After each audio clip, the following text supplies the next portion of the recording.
Imaginez un instant le corps humain comme une forteresse. Une forteresse incroyable, constamment sur ses gardes. Mais que se passe-t-il si l'ennemi est particulièrement malin?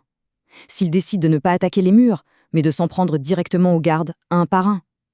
C'est précisément l'histoire du sida et de ses infections dites opportunistes, qui attendent juste la bonne faille pour frapper. Alors pour bien commencer, qu'est-ce que le sida exactement? En fait, le nom dit à peu près tout. Syndrome d'immunodéficience acquise. Ce n'est pas une maladie en soi, c'est plutôt un état de grande vulnérabilité. Le coupable, c'est le virus, le VIH. Et son mode opératoire est très spécifique. Il ne s'attaque pas à n'importe quoi. Non, il a une cible de choix. Le cœur même de notre système de défense, les fameux lymphocytes TCD4. En les détruisant, il ouvre littéralement la porte à un tas d'infections qui, en temps normal, ne nous poseraient aucun problème. Et pour vraiment bien saisir ce qui se passe, on va filer une métaphore tout au long de cette explication, celle de la forteresse. Donc voilà, notre système immunitaire, c'est notre forteresse. Sur les remparts, il y a des gardes, des sentinelles. Ce sont nos cellules CD4. Leur travail, c'est de surveiller, de sonner l'alarme, de coordonner toute la défense dès qu'un intrus se pointe. Le problème, c'est que le VIH est incroyablement rusé. Il ne va pas se lancer dans une grande bataille frontale, pas du tout. Il s'infiltre en douce et, au lieu d'attaquer les murs, il élimine les gardes, un par un, discrètement. La forteresse s'affaiblit de l'intérieur, parfois sans même s'en rendre compte, jusqu'à devenir complètement vulnérable. Ce graphique, c'est un peu notre feuille de route pour comprendre ce voyage au cœur de la maladie. C'est très clair, il montre un lien direct entre le nombre de gardes qu'il nous reste, nos fameux CD4, et le type d'ennemis qui réussissent à passer les défenses. On va donc suivre cette chute, étape par étape, pour voir quelles menaces spécifiques apparaissent à mesure que la forteresse perd ses troupes. Allez, première étape du déclin. Le nombre de gardes commence à chuter de manière significative. C'est là que les premiers envahisseurs, pas forcément les plus puissants mais les plus malins et les plus opportunistes, commencent à trouver des brèches. Un des tout premiers signaux d'alerte, c'est très souvent la candidose. C'est une infection causée par un champignon, le candida. En temps normal, nos défenses le maîtrisent sans aucun souci. Mais là, quand le nombre de gardes passe sous le seuil critique des 300, il en profite. Il s'installe, typiquement sur les muqueuses, comme dans la bouche. Et attention, si on le retrouve dans l'œsophage, là, c'est un signal très fort. C'est même considéré comme un des marqueurs cliniques qui définissent le passage au stade sida. Maintenant, on arrive à un point de bascule, un seuil vraiment critique, celui des 200 cellules. Là, on ne parle plus seulement d'une forteresse affaiblie, on parle d'une forteresse dont les portes sont pour ainsi dire grandes ouvertes à des ennemis bien plus dangereux. Et là, jetez un œil à la liste des envahisseurs qui n'attendaient que ça. Une fois qu'on passe sous cette barre des 200 gardes, c'est comme si tout un nouveau groupe d'assaillants recevait le feu vert. On a la pneumocystose, la première infection à champignons qui va vraiment en profondeur, jusqu'au poumon.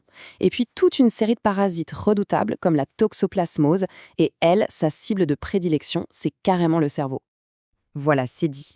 La première cause d'infection opportuniste neurologique, ce n'est pas anodin. Ça veut dire qu'à ce niveau de faiblesse, le quartier général, le centre de commandement de notre forteresse, le cerveau, devient la cible numéro 1.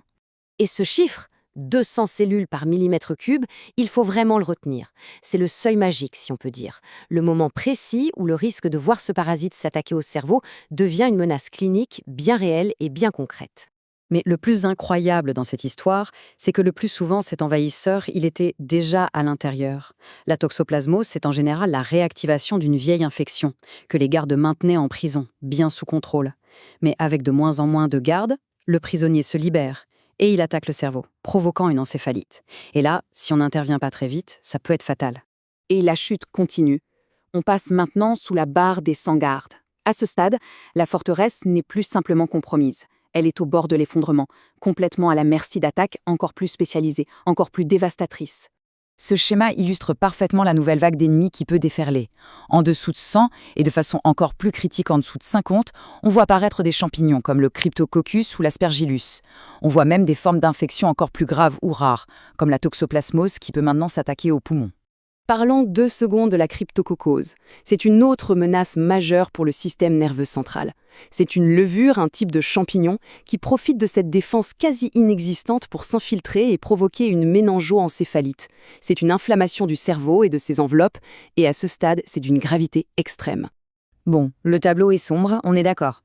Mais face à cet assaut généralisé, comment la médecine peut-elle riposter? On passe maintenant du côté de la contre-attaque, le diagnostic et la stratégie de défense. Le premier gros défi, c'est de savoir qui attaque. D'habitude, c'est assez simple. On se fie à la réaction du corps, aux anticorps qu'il produit. C'est comme si le système de défense laissait des traces de la bataille. Mais ici, le système est KO. Il ne produit que peu ou pas d'anticorps. Le système d'alarme est en panne. Il faut donc changer complètement de tactique. On doit aller chercher l'ennemi directement, le débusquer avec des techniques de pointe comme la PCR ou des biopsies. On ne peut plus se contenter d'attendre qu'il se signale. La stratégie de défense, elle se joue donc en plusieurs temps. D'abord, on identifie l'assaillant avec certitude. Ensuite, on l'attaque de front avec des traitements très puissants et ciblés. En parallèle, et c'est crucial, on anticipe. On met en place une prophylaxie, c'est-à-dire un traitement préventif pour bloquer d'autres envahisseurs potentiels. Mais l'objectif final, le vrai but du jeu, ce n'est pas juste de repousser les attaques, c'est de reconstruire la forteresse, de reformer l'armée de gardes CD4. Prenons un exemple très concret. Cette fameuse prophylaxie, c'est absolument essentiel. Pour un patient qui est passé sous le seuil critique des 200 CD4, on va lui donner un médicament tous les jours. L'objectif, le protéger spécifiquement contre la pneumocystose et la toxoplasmose, les deux plus grosses menaces à ce niveau. C'est comme lui fournir un bouclier temporaire, le temps que la forteresse se reconstruise et que le nombre de gardes repasse au-dessus de 200 et y reste de façon stable. Et c'est là qu'on arrive à ce qui a tout changé, les thérapies antirétrovirales, ou trithérapie. C'est le véritable game changer. Leur génie, c'est qu'elles ne s'attaquent pas à chacune des infections opportunistes une par une. Non, elles vont directement à la racine du problème. Le VIH, elles bloquent sa réplication. Et en faisant ça, elles permettent au corps de recommencer à produire des cellules CD4, de reconstruire son armée de garde et, petit à petit, de restaurer les défenses de la forteresse. Alors, avec ces traitements qui ont radicalement changé la donne, on est en droit de se poser la question. Est-ce que c'est la fin de l'histoire pour ces infections opportunistes? Est-ce que cette menace appartient au passé? Eh bien, la réalité est plus nuancée. Ces maladies ont énormément reculé, c'est une victoire médicale immense. Mais ça nous rappelle surtout à quel point la vigilance, le dépistage et l'accès aux soins pour tous restent absolument fondamentaux. La forteresse peut être reconstruite, mais il ne faut jamais oublier que l'ennemi, lui, est toujours là.